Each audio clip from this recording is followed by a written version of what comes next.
Welcome to Jaya's kitchen. நம்ம இப்போ தீபாவளி ஸ்பெஷலாக ஓலை பகோடா செய்யலான் இருக்கோம்.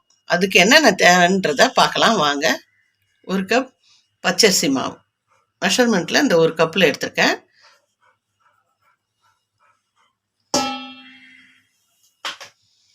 அரை கப் கடலை மாவு,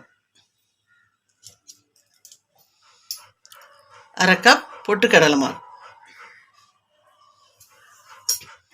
ஒரு டீஸ்பூன் சில்லி பவுடர், ஒரு டீஸ்பூன் எள்ளு, ஒரு டீஸ்பூன் உப்பு, ஒரு டீஸ்பூன் வெண்ணெய்.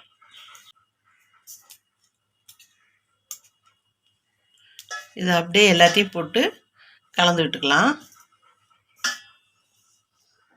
நல்லா கலந்து விட்டாச்சு.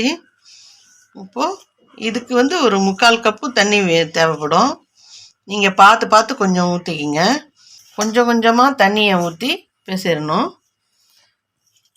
ஏன்னா ரொம்ப தண்ணியை ஊற்றிட்டோம்னா தளதளன்னு ஆகிடும். ரொம்ப கெட்டியாகவும் இருக்கக்கூடாது.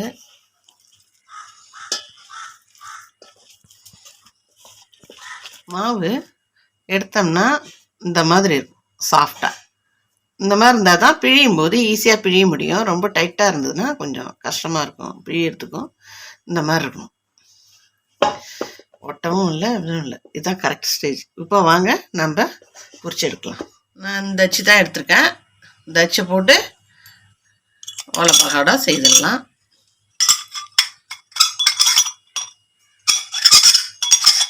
எண்ணெயை கொஞ்சம் இதில் தடவிக்கணும்.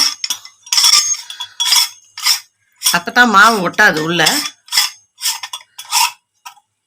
இதுக்குள்ளே எண்ணெயை கொஞ்சம் தடவிக்கலாம். எண்ணெய் இந்த மாதிரி தடவிக்கலாம்.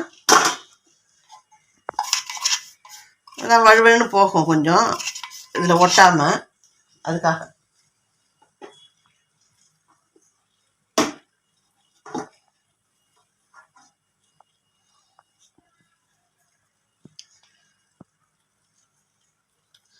மாவை இப்படி உருண்டை பிடிச்சி இது உள்ளே போட்டுற வேண்டியது தான்.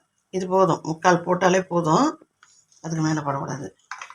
எண்ணெய் நல்லா காஞ்சிடுது. நான் அடுப்பில் முன்னாடியே வச்சுட்டேன் நான். இப்போ நம்ம ஊற்றிக்கலாம். இப்போ பாருங்கள், அப்படியே கரெக்டாக வருது பாருங்கள். ஒரு சுத்த அப்படியே பெருசாக இருந்தால் சுற்றிக்கலாம்.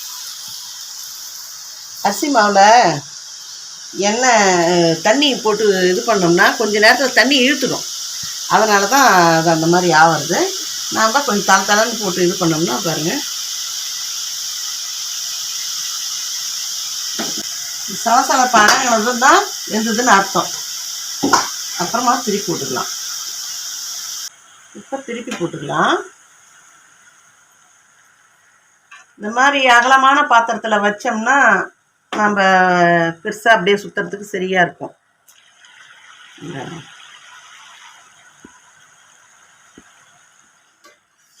சலசலப்பு அடங்கிடுது.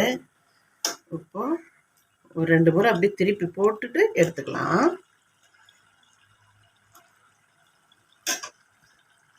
இல்லைங்களா? இந்த மாதிரி சலசலப்பு அடங்கினதும் நாம் எடுத்துக்கலாம். வெந்துடுதுன்னு அர்த்தம். முன்னாடி அப்படியே புகைச்சலாக இருந்ததுல்ல, அப்படியே நுறையாக வந்தது. இப்போ ரெடி ஆகிடுது. இப்போ பிளேட்டில் வச்சுக்கலாம்.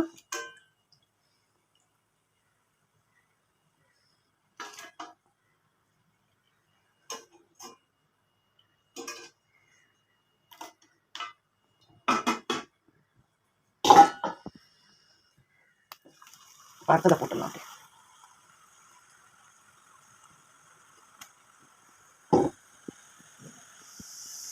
இதை ஈஸியாக செய்திடலாம். ஒன்றுமே இல்லை, மாவு கலந்து தண்ணி ஊற்றி பிசைஞ்சிட்டு ஒரு 15 மினிட்ஸ்லேயே இது செய்திடலாம். எண்ணெய் காய்ஞ்சதுன்னா கிடுக்குன்னு எடுத்துடலாம். சும்மா பசங்களுக்கு கூட சாதாரண நாள்லேயே கூட ஈவினிங் ஸ்நாக்ஸாக இது கொடுக்கலாம்.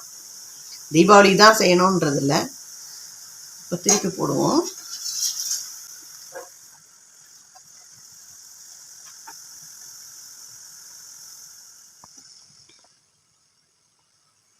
இதே மாதிரி எல்லாத்தையும் போட்டு எடுத்துக்கலாம்.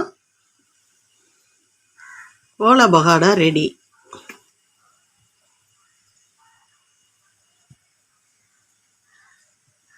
இந்த ரெசிபியை நீங்களும் செய்து பாருங்கள். இதில் ஒரு இது நான் காமிக்கலைன்னா இல்லை, அந்த இது வந்து கிளிப்பு ஸ்கிப் ஆகிடுது. பூண்டு நல்லா நசுக்கி அரைச்சிட்டு வடிகட்டி அதை இதில் போடணும். நான் போட்டேன், அது அந்த வீடியோ இது வந்து ஸ்கிப் ஆகிடுது. அதனால் அதையும் சேர்த்து போடுங்க, ரொம்ப நல்லாயிருக்கும், டேஸ்ட்டாக இருக்கும். எவ்வளோ முறுமுறுன்னு இருக்கு பாருங்க, கிறிஸ்பியாக டேஸ்ட்டாகவும் இருக்கும். இந்த முறுக்கு ரெசிபியை நீங்களும் செய்து தீபாவளிக்கு செய்து மகிழ்ச்சியாக இருங்க. இந்த ரெசிபி உங்களுக்கு பிடிச்சிருந்தா லைக் பண்ணுங்கள், ஷேர் பண்ணுங்கள். சப்ஸ்கிரைப் பண்ணாதவங்க சப்ஸ்கிரைப் பண்ணிவிட்டு பக்கத்தில் இருக்கிற பெல் பட்டனை கிளிக் பண்ணுங்கள். ஜெயாஸ் கிச்சனை சப்போர்ட்டாக இருங்க. தேங்க்யூ. நெக்ஸ்ட் வீடியோவில் பார்க்கலாம். பாய்.